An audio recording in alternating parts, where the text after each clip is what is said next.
makes the world go round. It's how humans connect and relate with one another.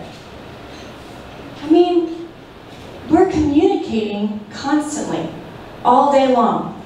And half the time, I don't think we're even aware of it. Communication is such an important part of our lives, and I'm not sure we give it enough thought.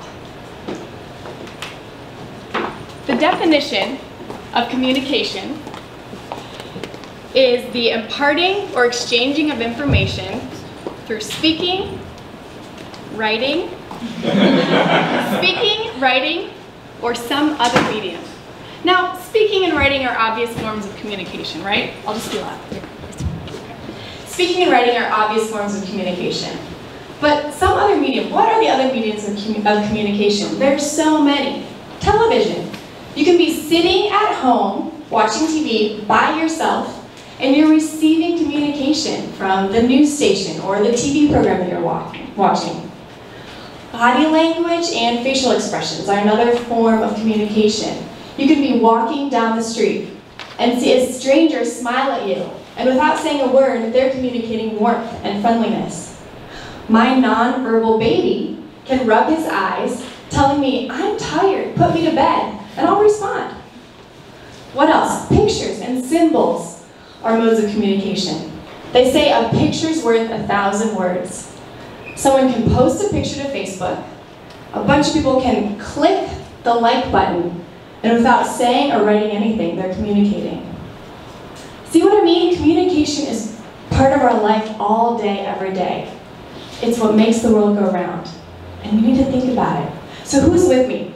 By show of hands, who agrees that communication is an extremely important part of life? Great.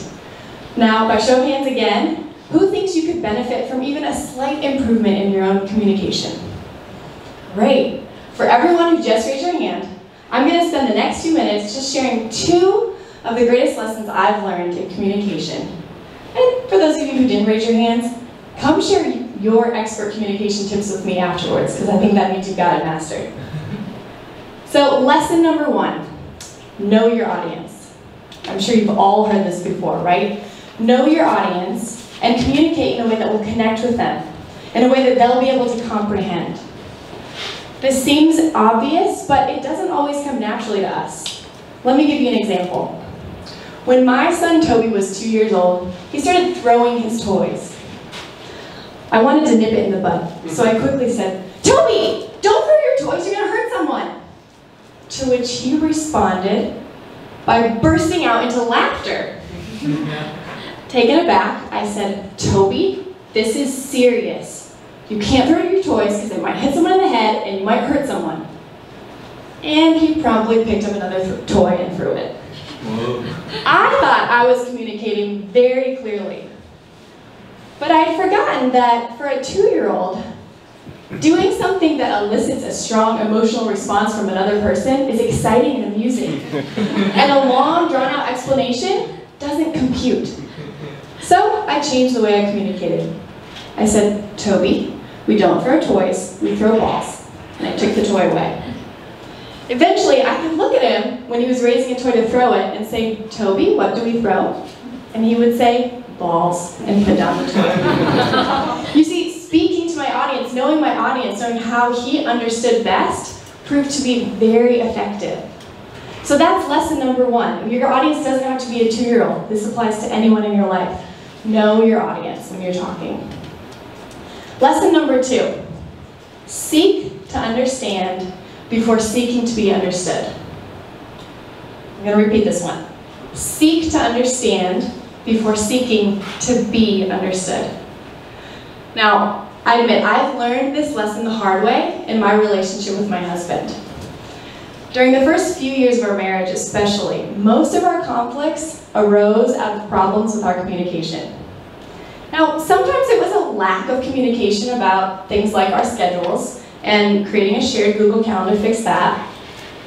But often it was just a lack of understanding the other person and what they were trying to communicate. Matt, my husband, Matt is a very non-linear processor and thinker and communicator. I am very linear. So we would find ourselves ourselves in these hours-long conversations, going in circles, re-explaining ourselves, frustrated because the other person just didn't seem to get it. I'm not kidding, we spent hours having conversations like this. We tried adjusting our communication style to try and meet the other person in the middle, but it's hard to be linear if you're non-linear, and vice versa. And then we heard a friend say something profound. Seek to understand before seeking to be understood. We started putting a lot more energy into listening and trying to understand where the other person was coming from, knowing the way their brain kind of works, instead of first needing our point to be understood. And it transformed the way that we communicate. We still have conflicts sometimes, but I can say today, we have very few communications-related conflicts because of this change. It has transformed our communication. So that's it, 2 lessons. Know your audience, and seek to understand before seeking to be understood. I hope that these life lessons that I've received in communication can be valuable to you. Because remember, communication makes the world go round. So let's be the best communicators that we can be. Thank you.